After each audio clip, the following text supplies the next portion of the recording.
Madame Lavoie possède une entreprise de couches lavables personnalisées. Elle désire diversifier ses affaires en lançant un produit permettant d'entreposer et de nettoyer les couches souillées sans contact.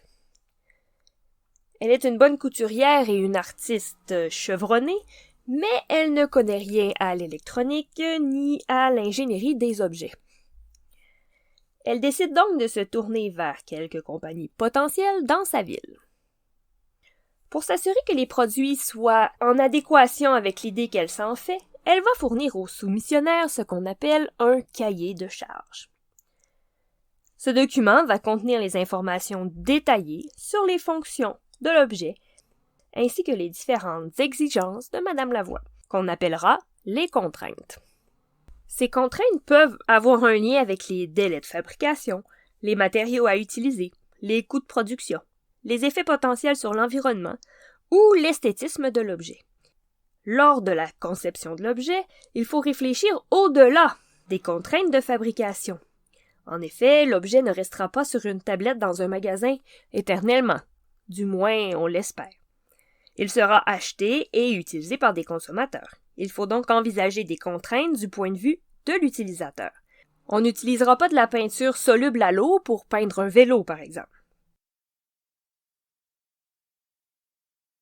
Tout comme on n'utilisera pas non plus du verre pour faire la selle de ce même vélo.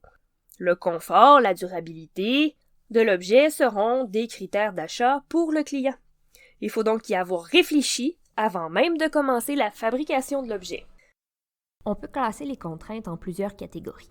Contraintes physiques, techniques, industrielles, économiques, environnementales et humaines.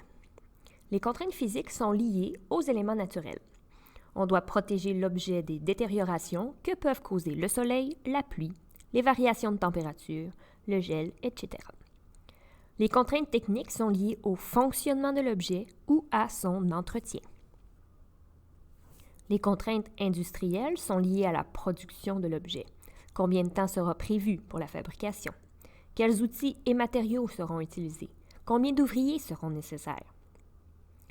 Les contraintes économiques sont liées au coût de l'objet, les coûts de production et d'entretien de l'objet, la durée de vie de l'objet, le coût des accessoires, le prix de vente. Les contraintes humaines sont liées à l'utilisation de l'objet par l'utilisateur et à son apparence. Ça peut tenir compte de sa facilité d'utilisation, de sa couleur, des éléments de sécurité à inclure si l'utilisateur est un enfant, par exemple. Les fonctions environnementales sont liées à l'impact de l'objet sur la planète, tout au long de sa vie utile, de sa fabrication à sa disposition à la fin de la vie. On peut choisir de fabriquer avec des matériaux recyclés, ou qu'ils soient recyclables ou compostables, par exemple. Il n'est pas obligatoire dans un cahier des charges d'inclure toutes les contraintes. On utilisera seulement celles qui sont pertinentes pour l'objet.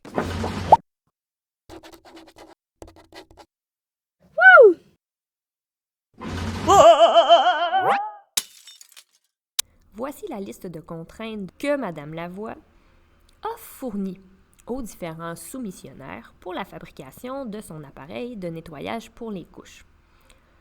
Replace chaque contrainte dans la bonne catégorie. Comme à l'habitude, quand on se pratique, on fait pause, on fait notre petit travail et on refait play pour avoir la réponse.